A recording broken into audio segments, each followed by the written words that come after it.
Hi, hello. I'm Andrew, I'm a poet from England. Good morrow.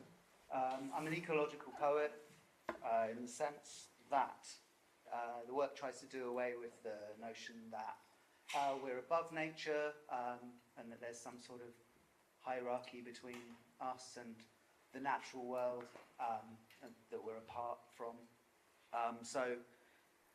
It tries to kind of elicit the sensory, psychedelic thickness of now as it rises up through us and reciprocally between human and non-human agents. Jesus. Hypothesis comes from Emptiness. 1. Stew tonight of crude oil, shallots, a fermented word bickering, of a bloke's clenched fist of spit that in the slowing frame of the kitchen window gyrates mid-air like feather down, down. I add the child's screen time, his laughter like a smoke alarm, add the bee rattling on the bifold, vexed at winter solstice, knowing only that what is patient and good is out where the apple tree yellows but the flowers burn red, cracks in the surface of the earth. Out where the bloke's coughed up jellyfish, pocked with the echoes of Shiksalub, slumps like a nasty drunk on the curb. Out where the breeze, ancient and wandering, pours through the grass as if to say, I've left something here. If I could just remember what. Out where a crisp hydrangea petal, tethered by spider silk, lifts, drops, just a twitch of a single-bodied world. I fold them together. Whatever pollinators of the heart. Fold them together like the flag of insects grumbling at nectar again. I peel all those letters from the debt collection agents before they bolt for the last crack of light. Add another season, wild thyme, some hair no doubt, soak them in wine the way I would a silence. Roll them between my fingers until they resemble porridge. Add them until they're gone. Leave it to rise, though rising is not bright. To set, though setting is not dark. 2. I turn on the news, close the door and let it steep. Take today's top stories, turn up the heat. The ocean overflows and birds collapse to the shore, too exhausted to breed. Scorched kids guided through rubble by kites, earth apples cored and set to one side. Trussed up men in blindfolds, each with the gaze of a poet, lean their heads on one another in analogy, simmering touch. Above all, this recipe is about consistency. We beat them into stiff peaks. A celebrity ballroom dancer turns Christmas lights on, while thousands march through the streets.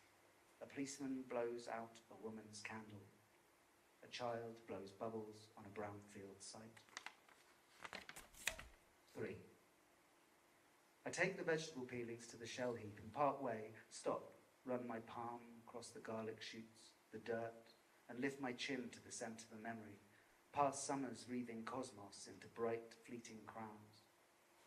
I add the child, who hides his face from the bee, testing its battery in a high, distasteful vow. I rest the child with his fear, and reflexively pour in stock. If I can, if the Zoloft will let me, I'll muster one good cry to help me do my job. That scared me. Should I let it out?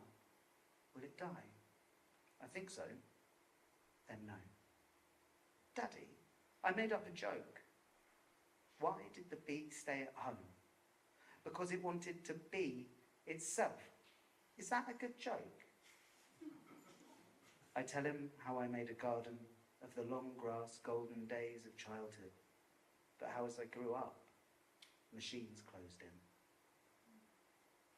This is it, raising a human, his thoughts coming together like flowers bound by 2 fading leaves. 4.